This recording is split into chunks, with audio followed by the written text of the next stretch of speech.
continue to push to the playoffs this Tuesday as they take on the Indiana Pacers. Tip-off just after 6 p.m. Catch every shot, every dunk, and every jaw-dropping play all season on the Timberwolves iHeartRadio channel.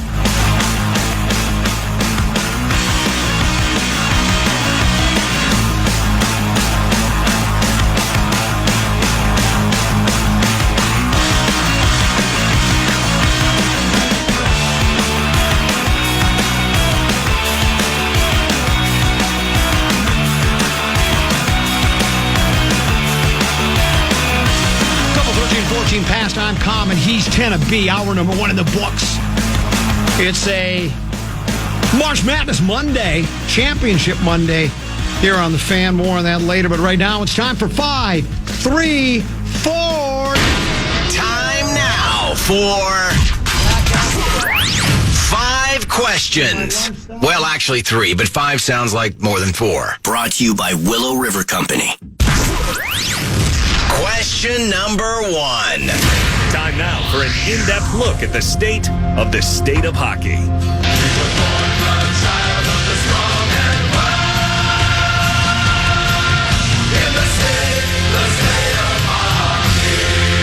The Wild are just 2 points back of the Dallas Stars in the Central Division with 5 games to go as they held off the charging Red Wings 5-4 yesterday in Detroit. Kirill Kaprizov had a hat trick, including the game-winning goal on the power play with 1:51 to go in the third. The Wild have won 3 straight. They reached 100 points for the 7th time in franchise history. Common, will the Wild catch the Stars for the number 2 spot and get home ice advantage, at least in round 1? I'm a little leery. I'm a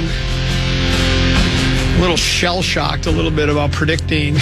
I had them catching the Lange, if you'll remember. Yeah.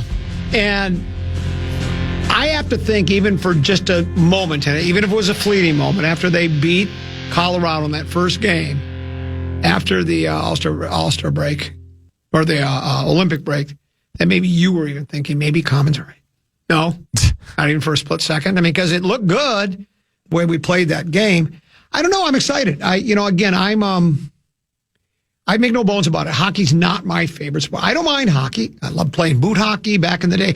You know, when the North Stars first came to town back in 68, 69, 67, whatever it was, I recanted that tale watching. I remember as a kid watching the Stars and the Blues in the Western Conference because they had the West go. They wanted to make sure one of the expansion teams played in the NHL Championship that year in the Stanley Cup Finals. And it was the Blues against the North Stars. It went 7 games. And the Blues beat the Stars, and we didn't go. But as a kid, I watched each and every single game. It was exciting.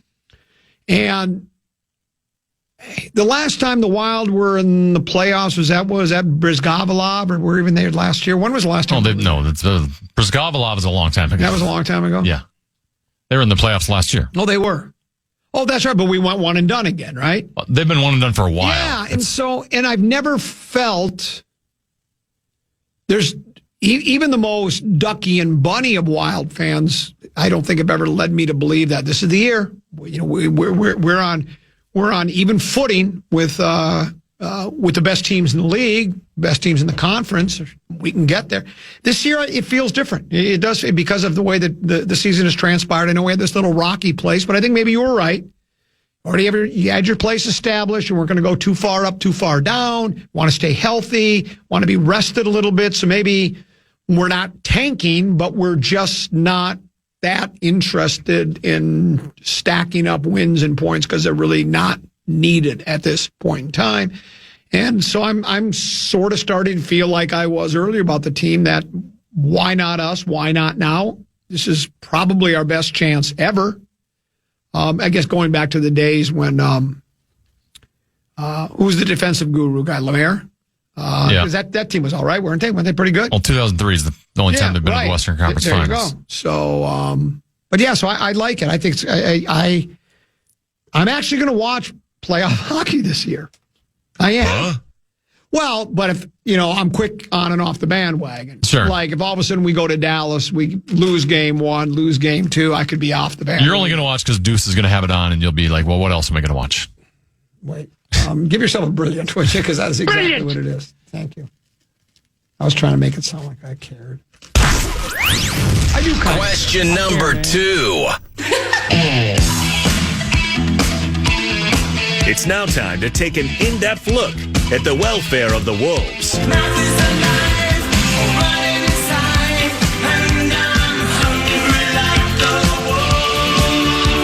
With Anthony Edwards and Jaden McDaniels once again sidelined, the Wolves lost to the Charlotte Hornets 122-108 last night, their third consecutive loss. LaMelo Ball scored 35 points, added 8 assists for Charlotte. The Wolves have lost 9 of their past 15 games and now cannot finish in the top 4 in the Western Conference, and they're 3 games behind 5th place Houston. Common, what is your level of concern as the Wolves approach the postseason? Well, there is, and I tried to keep the stiff upper lip and say, maybe you heard me. I mean, I've been on the team. Nobody's been harder on a winning team in this town than I have with the Wild, I think, or the Wolves. And it's so much of it is body language and what the players say after games about, just didn't have the effort there. And even the coach says, Gobert calling his teammates out. Ant at the beginning of the season saying, it didn't even seem like I want to play these games. So it's hard for me to really, get hyped up and get on the bandwagon and try hard at being a fan when they won't try hard at winning games. And now it's caught up with them. Once again, games they probably should have been winning that they let get away. And now they're in a really tough spot. They can't get into the top 4, as you mentioned. More than likely, it's going to be, you'd really want to face LA, I think, without Doncic and, is it Reeves? Is that the other guy? Oh, yeah, Reeves? I mean, you'd want to face that club, and now I don't think it looks more and more like we're going to face. And look, the Wolves have had a lot of success against Denver, right? They beat them, and didn't they? Was it last year we upended them? No, I think it was 2 years ago. 2 years ago. So, it's not as though we can't beat that club, and I kept hoping that, we can flip it like a switch. And maybe they still can, but I'm starting to really doubt it. And then I don't know how healthy Ant really is. I mean, because he was out for 6 games, right? And then he was back. And now he's... And then he missed because he was sick. And he was but sick. Now apparently it's the injury. And now it's the injury again. And McDaniel is, again... They continue, at least the last report I saw was they expect him, he'll be fine. He'll be back for well, will he? We don't know. I mean, even Ant, even before every game in the playoffs, it'll be like, well, he's questionable with the knee injury. Correct. And we'll have to find out, in one of those games he could miss, which obviously is huge. It's pivotal. Their offense has been awful without him. And I know you're absolutely right. And I know what happens is after you go to back-to-back Western Conference finals, it's the old bum Phillips got to the door, knocked on the door, we're going to kick it in. But I'll even go back to my club, the Kitties. Kitties get to the NFC Championship game and lead 24-27 at halftime and lose. Come back the next year, put the best regular season record in the NFC, put together the best, and they were 15-2, had home field advantage throughout, get a first-round bye and lose to Washington, and then last year they finished 4th in the division. So in other words, buyer beware. Yeah, the Wolves have gone to the Western Conference Finals the last 2 years, but year number 3, Detroit was on that same track. They got the rug pulled off from under them. And then we go back to the Houston Oilers, where that's the old got to the door, knocked on the door. So sometimes it's not just automatic, and it's I think it'd be a hell of an accomplishment if they were able to get back to the Western Conference Finals again. But I have a hard time picking them to do that. I really do. Question number 3. We're gonna win, Twins, we're gonna score. It's now time to delve deep into Twins territory. Crack out a home run, shout a hip hooray! Cheer for the Minnesota Twins today. The Twins have yet to win a series as they fell to Tampa Bay 4-1 yesterday in 10 innings. Something called Richie Palacios hit a 2-run homer off of Justin Topa in the 10th. Simeon Woods-Richardson pitched well, holding the Rays to 1 run over 6 2/3 innings. And Matt Wallner's solo home run is the only offense the Twins can muster. Common, what sticks out to you from the Twins losing yet another series? Believe it or not, Deuce and I were watching, and we were going back and forth between, what was the name of the tournament again? Not Valspar. What was it? The PGA tournament. Whatever it was. Well, the last tournament before the Masters. We're going back and forth between the Twins and the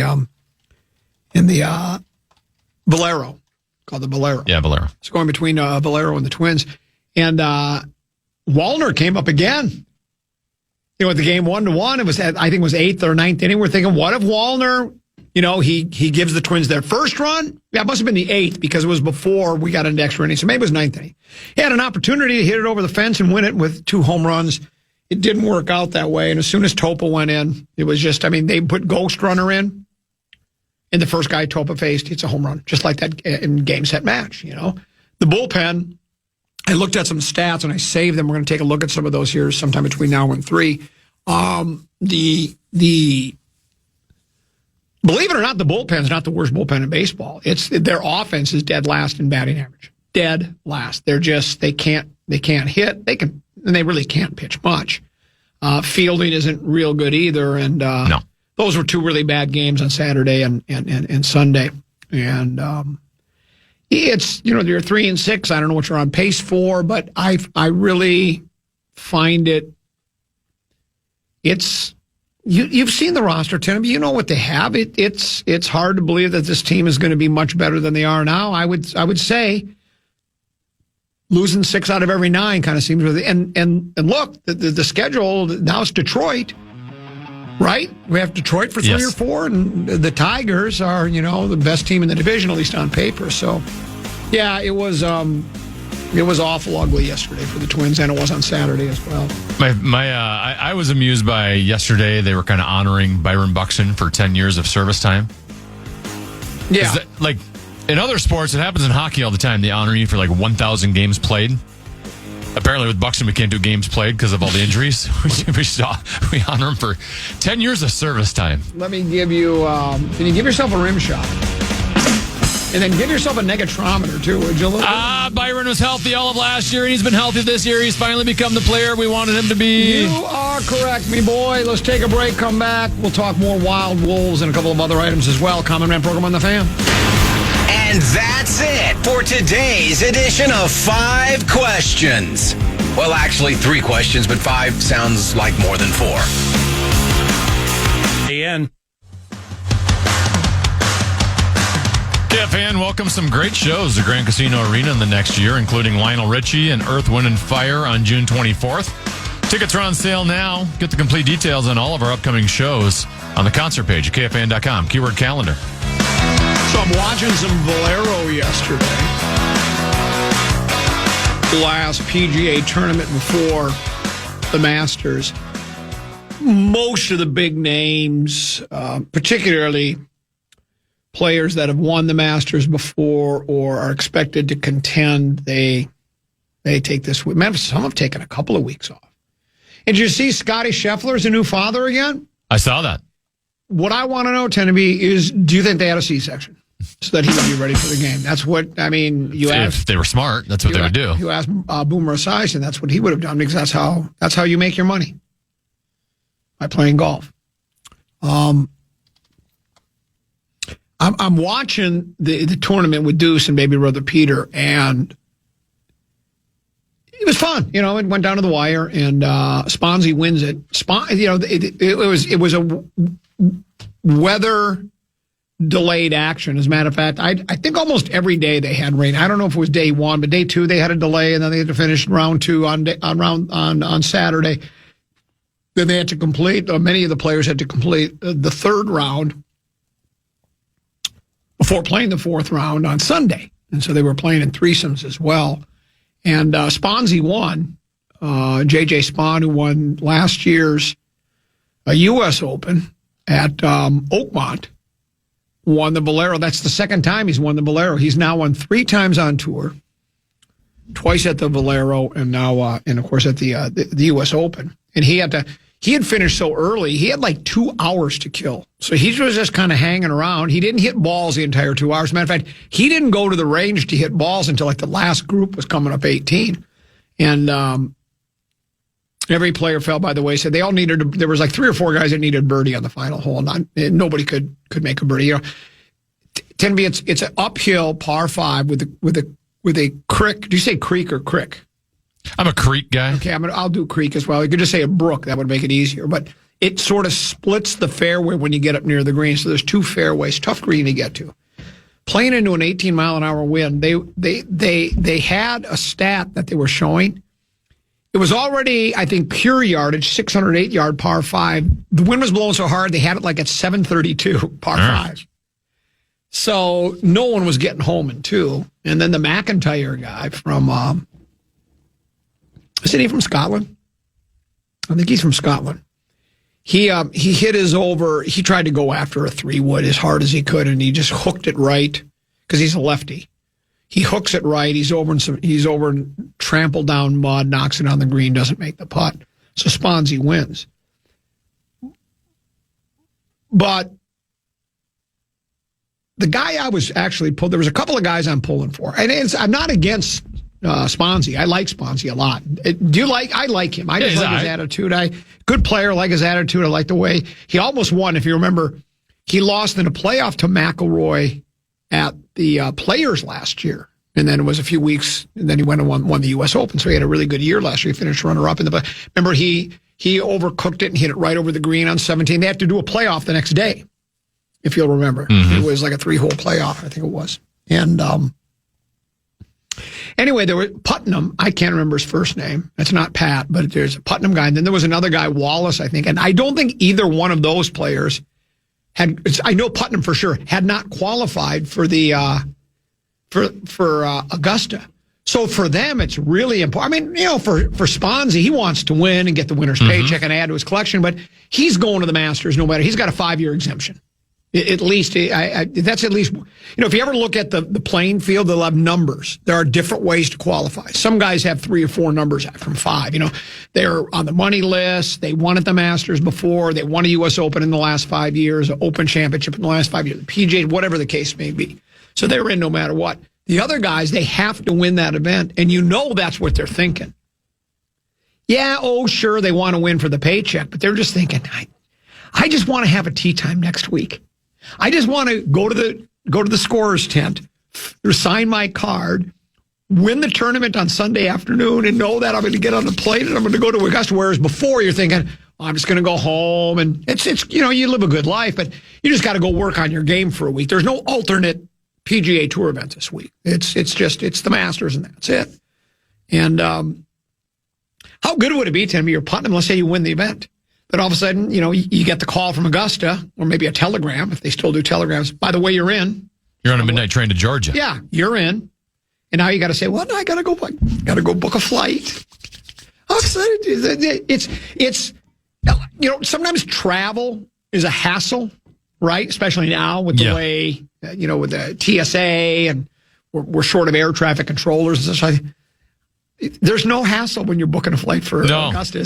You're just so excited about what? I might have a flight delay. No problem. As long as I get there. Hour wait to get through security? Fine with me. Fine with me, because all I know is that on Thursday I've got to do. Then they tell you when your tee time is, and then you're thinking to yourself, I better call the pro shop and line up my practice round. I wonder if I'm going to get to practice with anybody of note. Wonder who I can pal around with while I'm there. So nice. Of course, I would think it'd be a little late notice for Putnam to rent a house, right?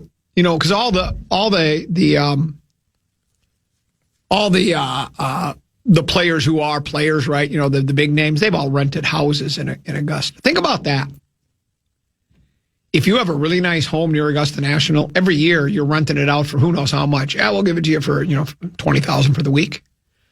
Scotty Scheffler's got the $20,000. That's not a problem at all. You can make your house payments for a whole entire year by just renting out your house to a PGA Tour pro for Augusta. So, by the way, you've been to Augusta. Yeah. Did you go to a practice round? Practice round Tuesday of that week. Right now on the Golf Channel, they have a live look at Scotty Scheffler on the 10th hole. They're on the 10th green for their practice rounds. Mm-hmm.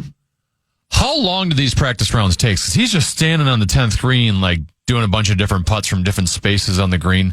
I have to imagine, are they not getting through all 18 holes, or? I don't think you can. Yeah, okay. I think it would be really difficult, because you're right, because all the players, a lot of times I think what they do is they'll play the front 9 one day, the back 9 the next day. When I was there for the practice round, that was the first year Tiger won. 1997 I was there. I was there for the Tuesday practice round, and my brother and I went, thanks to Greg Gianpetro and Roger Hall. They had passes for Monday's practice, 2 for Monday, 2 for Tuesday. My brother and I, 2 for Tuesday, Taco Tuesday. My brother and I played golf the Monday we were there, and Roger and Greg went to the Simple Man and Dodger, and they went to the practice round Monday. Then Tuesday we went to Augusta, and they played golf on Tuesday at some area golf course, and we camped out by 16 green. So we had the pond between where our vantage point where we were sitting. We had the pond between us and the green. And Tiger was practicing, at least that day, he was by himself. He was not practicing with anybody. He was all by himself. So he was all of what? Was he 19 years old then in 97? And all he did was he hit a couple of shots onto the green from the tee box. We watched him. And then at that point, he must have spent 10, 12, maybe 15 minutes on the green just putting from all the different areas. Because they pretty much know. He was 21 for the 97 okay. Masters, yeah.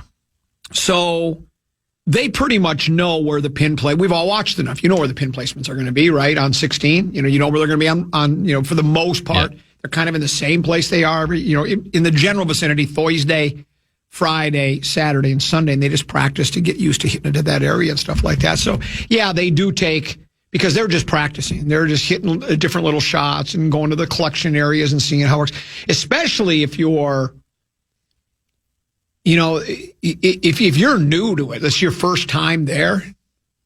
That's why it's so difficult for first timers. There's only been 2 people in the history of the Masters to win in their first appearance. That would be the very first Masters had to be won by somebody that had never won it before, right? Because there had never been a Masters tournament. A guy named Horton Smith. Keep that name in mind. It had to be Horton Smith. I put him on the same level as I do Otto Graham, one of the greatest golfers to ever live. The only other player to win it in his maiden voyage was Fuzzy Zeller. Fuzzy Zeller won it, which is an amazing thing because generally speaking, as we all know, they talk about the cracks and the crevices and all the different shots you have to hit and how complicated the green complexes are. It usually takes you got to play that thing a couple 13, 14 times or more to really get a feel for the golf course. So for Fuzzy to do it, that's why first-timers usually have a lot of trouble around the golf course. We'll take a break. We'll come back, dive into some twin stats, and they're sobering, and some more wild talk. I have wild talk to get to as well here on the Common Man program. On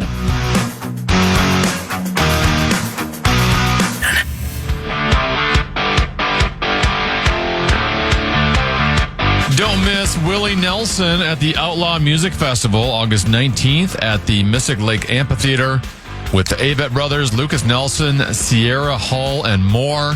Tickets are on sale now. Get all the details at KFAN.com. Keyword calendar.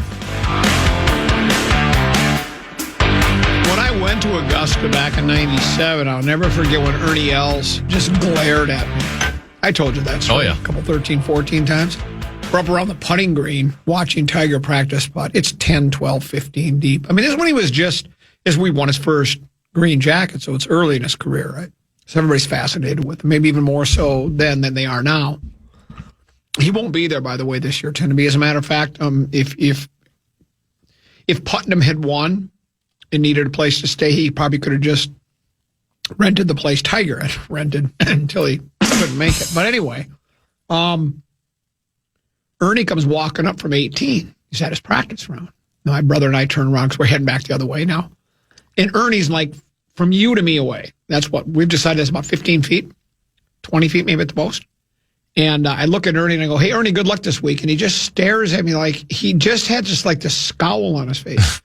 He didn't even, mouth the words like thanks or tip his hat or anything. It just, maybe he didn't hear me. I don't know, but I still felt like my brother and I said, "What, Richard?" And so I kind of put a curse on Ernie, and he had one for a long time, and he struggled from that point on until I lifted the curse, which I don't even remember when I did it, but I did. And he played better, but yeah, I would highly recommend if you ever get the chance to be there. It's cool. It's fun.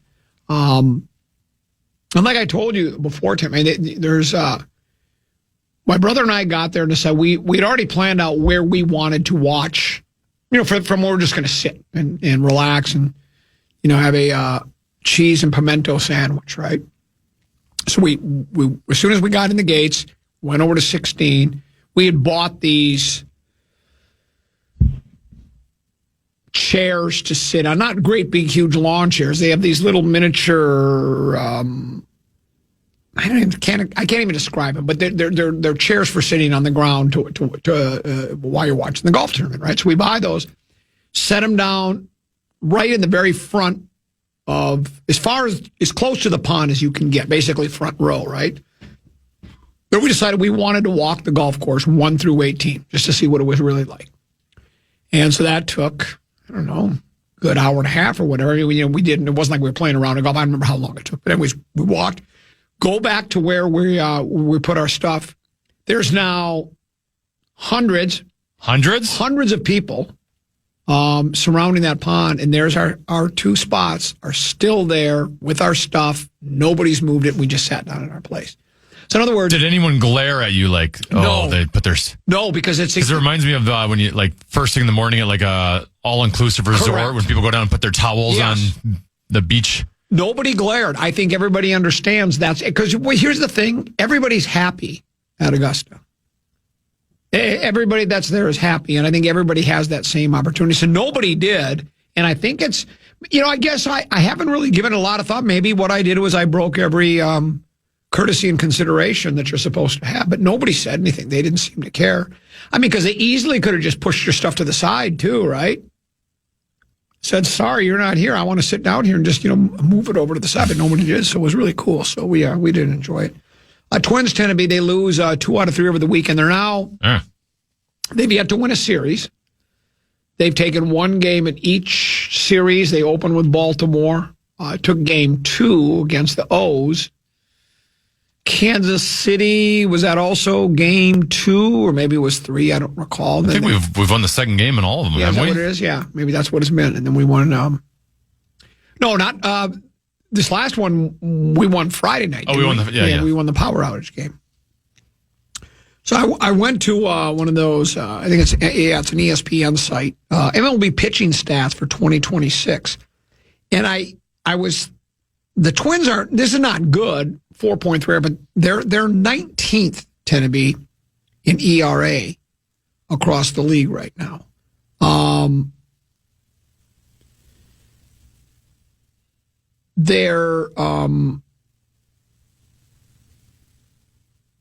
That's their team stat. So the ERA isn't really that bad. Offensively, this is the one that'll get you, tend to be. Let me click this on. Here it is. The Twins right now, strikeout-wise, they are, hold on.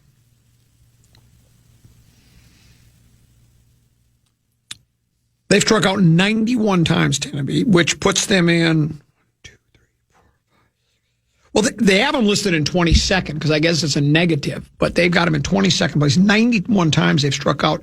But the do we need to bring back Whiff Watch? Well, somebody suggested that after, I think it was the first weekend, because after the first series, the Twins were on pace to break that record. But you got to scroll down to find the Twins tend to be, they're the worst hitting team in Major League Baseball right now. Throw my fastball, I'ma strike 'em out. Rip a knuckleball, I'ma strike 'em out. 12-6 curve, I'ma strike 'em out. Spin a slider in the dirt, I'ma strike 'em out. It's time now for Whiff Watch. A look at the Twins' quest to break the all-time record for most strikeouts in a season. Strike 3, you're out. I'ma strike 'em out, strike 'em out. Yeah, homie, I'ma strike 'em out. Struck them out. We was that last year we put that together? A year before? I think it was a couple years ago. I think it was back in the post-Bomba squad. Yeah, I think it was. So I don't know where we stand there. But we have a 192 batting average, which is the worst in Major League Baseball. There are a couple of other teams that are right there. Seattle and Cleveland are both at 198, but right now the Twins have the worst batting average in all of Major League Baseball. And was it? I don't want to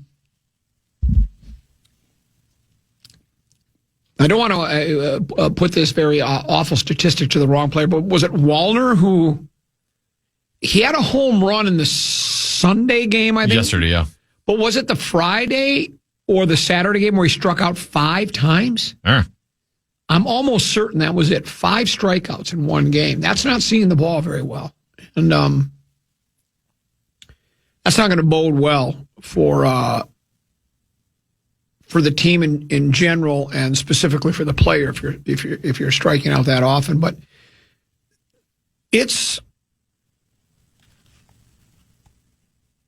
they can't hit the baseball very well, tend to be. Lewis, Buxton, the guys you're really counting. I don't know. I don't have Keishaw's numbers in front of me, Keyshaw. But the guys that are supposed to be leading your team offensively, it's not. And I think even Sunday, Lewis didn't even play Sunday. I think they already gave him a day off, I think, if I'm not mistaken. So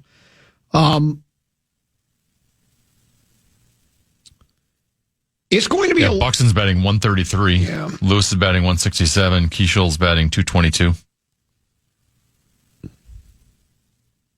And the game they won, where they scored 7 runs that was the power outage game. Close game. And, you don't want to criticize a team for scoring 7 runs, but, it's like, I wanted to save a couple of those for a different game. So much of those were garbage time runs, which is okay, but it was almost like Twins right now have 2 hitters batting over 235. Wow. Tristan Gray and Trevor Larnach.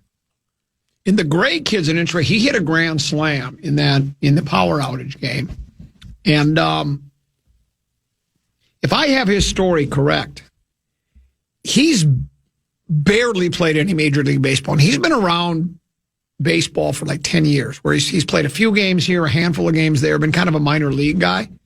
And if I read the story correctly, I don't know if it was an Athletic or one of the Fish Wraps, was telling the story about how he, before he got the call that he was going to be the Twins, he was going to be a backup, right? He was going to be a bench player. He was going to make the big league roster.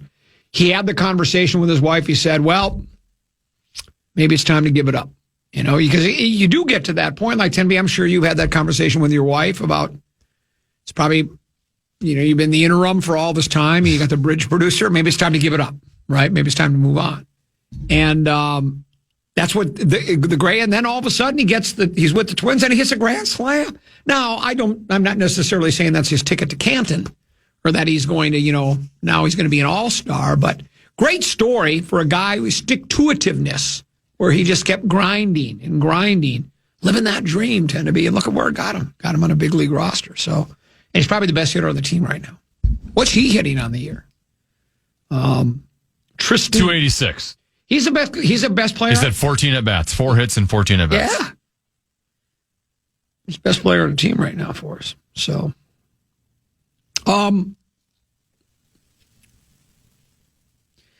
stumbled across this story, Tennessee. The hidden danger facing airline passengers as travelers in the United States get older. It's a study.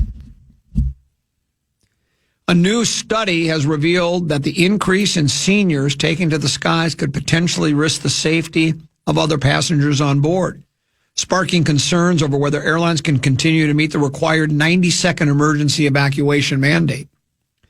Over the last few decades, the average life expectancy within the United States has risen to nearly 80 years old. And the post-COVID era has shown that travel has become a priority for at least 70% of the population age 50 and above.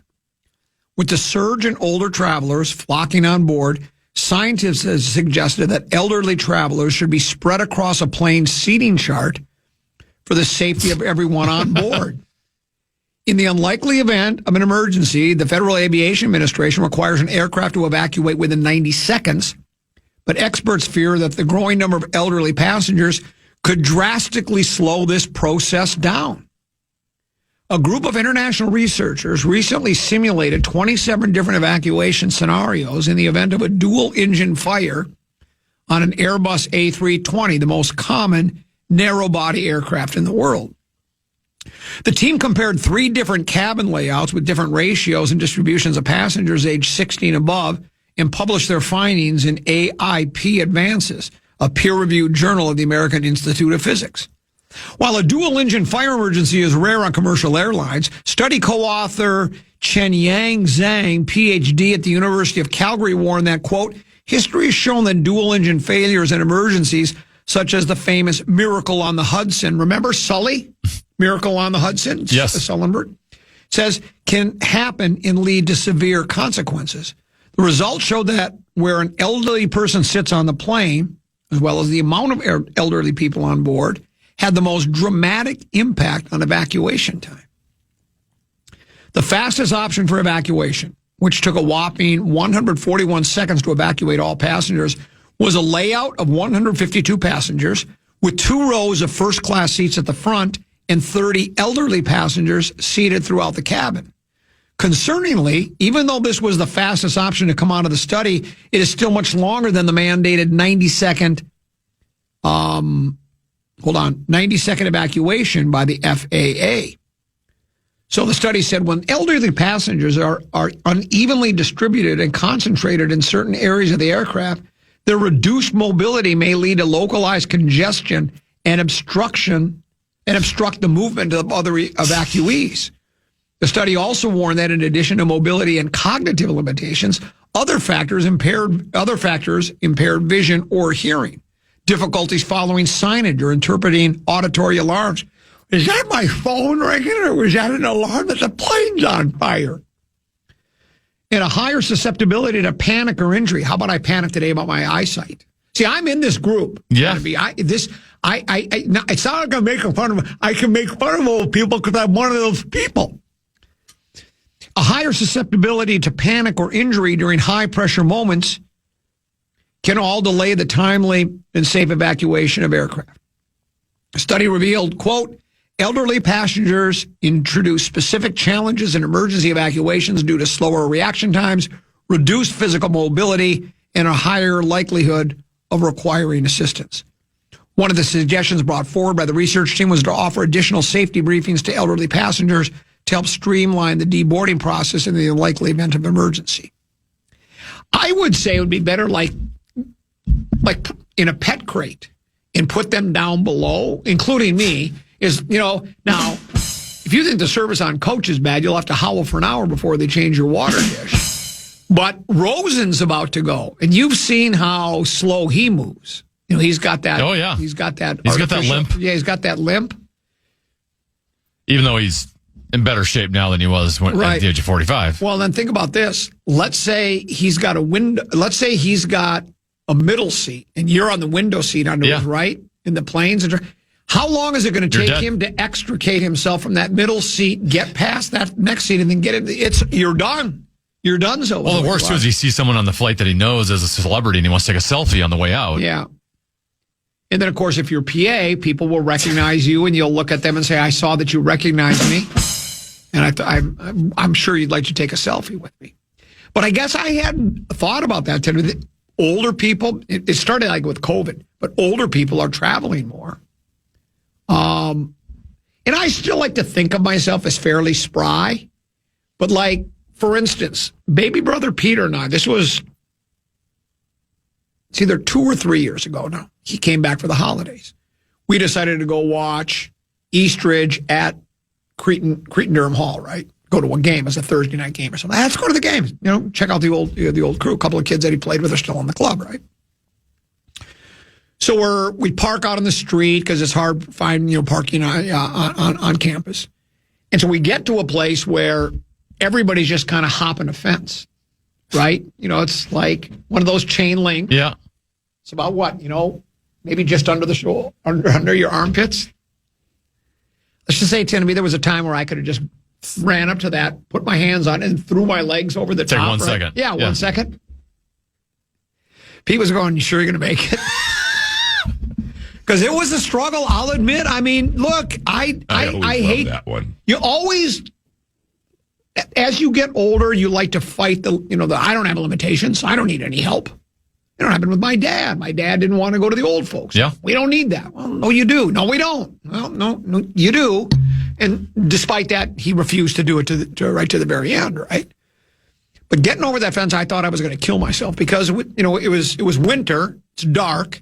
It's muddy, icy, slippery. I get to the top of that fence. I got one foot on it, and it's starting to wobble. And I could see the look of panic in Pete's face because I think he thought that was it for me, that I was just going to fall over. You know, then what do you do when you're brittle like I am? You land on your shoulder, you shatter that, break your hip, and the next thing you know, they had to put me out to pasture. So, you know, and they always ask, you know, if you're in that exit row seat on the plane, have you ever seen it? If you're not capable of handling the exit row, because, you know, they're going to want you, you know, that's you got the door, you got to take the door off, or the door comes off. I don't know if that, you know, you get that slide that comes up. They always ask, can you handle that or not? I don't know if I can, Tenneby. I don't even know what's required of me from that. I think you could. You're young, virile, strong. I can't because I'm usually driving with my children now, so I never get that spot anymore. But yeah, when the rare times I'm by myself, I'll take that exit row anytime. Let me at it. The legroom is spectacular. Well, that's what I need, yes. My brother, back when he was doing comedy, used to travel by plane all the time. He knew the seating chart for every single aircraft.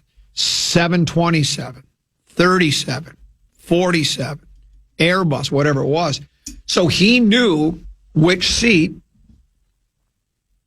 in each aircraft had the exit row, right?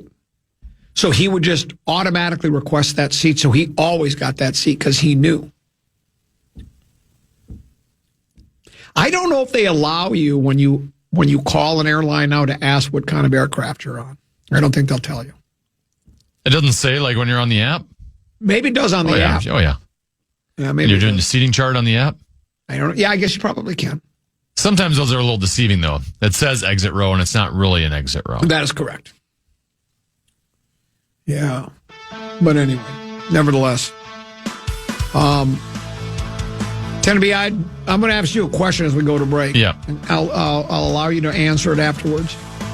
Do you like parades? We'll do that next. Common Man program on the Fan.